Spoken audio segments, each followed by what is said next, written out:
Well, for more on everything going on this morning, I'm pleased to say we're joined by Ciaran Browne, who is an assistant professor of conflict resolution and reconciliation at Trinity College in Dublin. And he joins us live now from Belfast. Thanks so much for joining me again.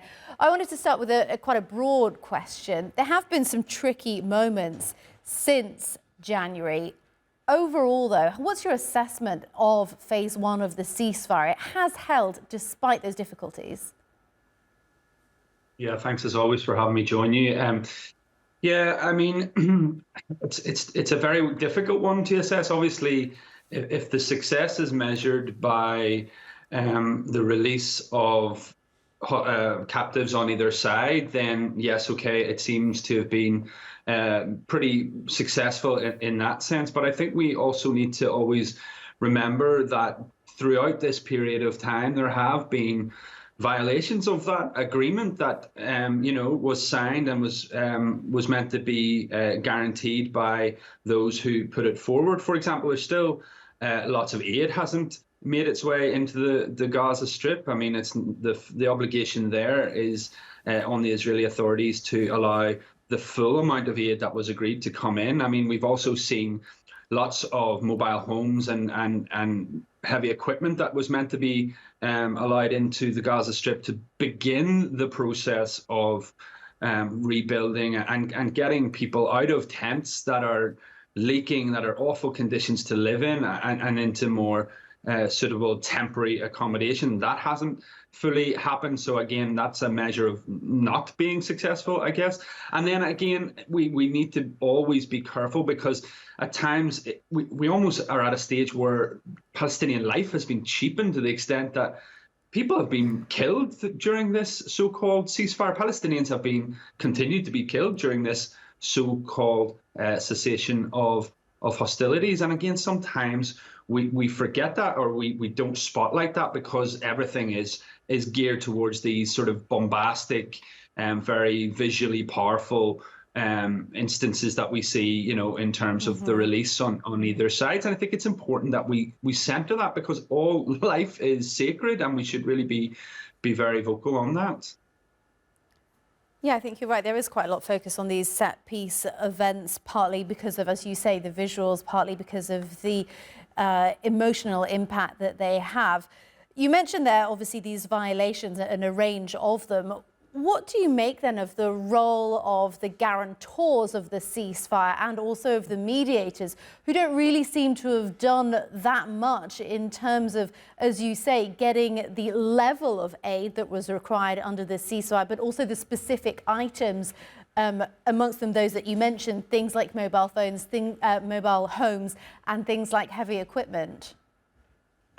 Well, look, I'm an educator, I'm a professor, so if I was marking it, I would say room for improvement, could do better.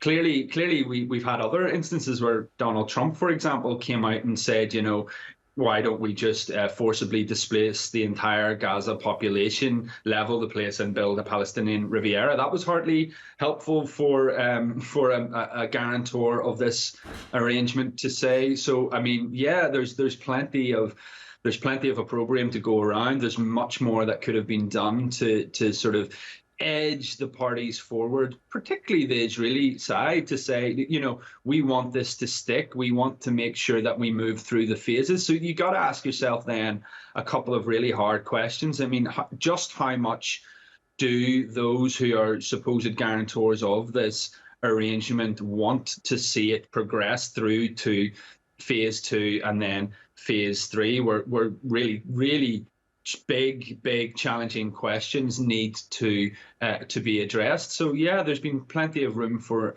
improvement. I mean, I don't want it to make it seem like these are easy processes. They're clearly not. There's obviously high-end diplomacy going on. We know that some sort of talks have been taking place behind the scenes, obviously not directly between the two parties, to try and set the framework or the groundwork to begin to move on to the next stage. But it seems that we're still we're behind schedule on that. So we will need to see an injection of energy to push this forward. And there's lots of ways that can be done. And one of the ways that can be done is from within Israeli society itself. Israelis need to really put more pressure on their government and say, look, we have been engaged in this grossly asymmetrical conflict for the best part of 16 months. We have been party to a genocide. I mean, the world has seen that. The ICJ has made condemnations on that, and whatever else. We don't want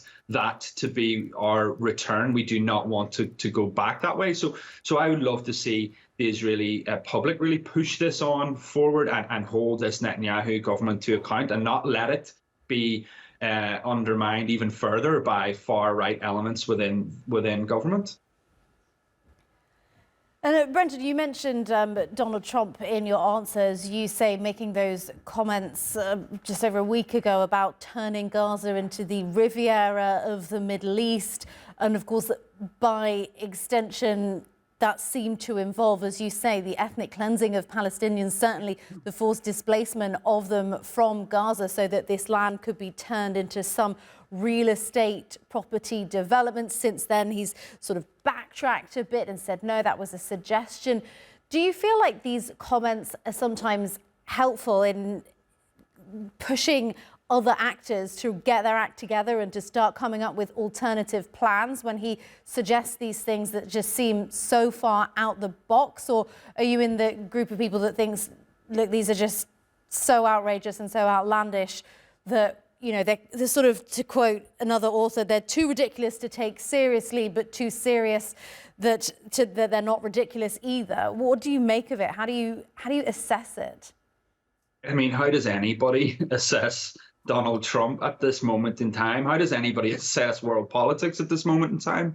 I mean, I understand the point you're making. I mean, what this US president clearly does is say the internal bit out loud. And Palestinians who I've spoken to, colleagues and comrades, have said to me before, sometimes it's easier to deal with somebody like that because at least they're thinking. Remember, it was under the Democrats that this genocide took place. So we never should lose sight of the fact that Palestinians were experiencing the genocide under the Democrats, under Joe Biden.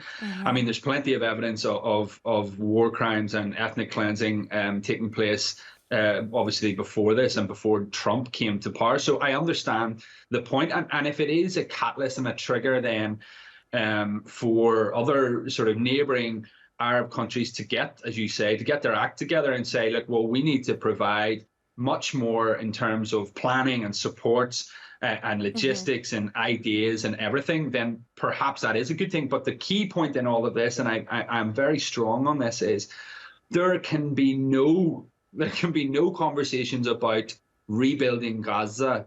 There can be no conversations about Palestine that doesn't center the voice of Palestinians, that doesn't put Palestinians at the forefront of this development and rebuilding, because then what is the point? You're speaking on behalf of them, and it's really critical that we don't do that. I mean, that is one of the great tragedies, to quote Richard Falk. The Palestinians have for decades been spoken at, spoken for, spoken about, and it's about time that people listen to their legitimate demands for self-determination, freedom, justice, and equality, and that is always going to be what we need.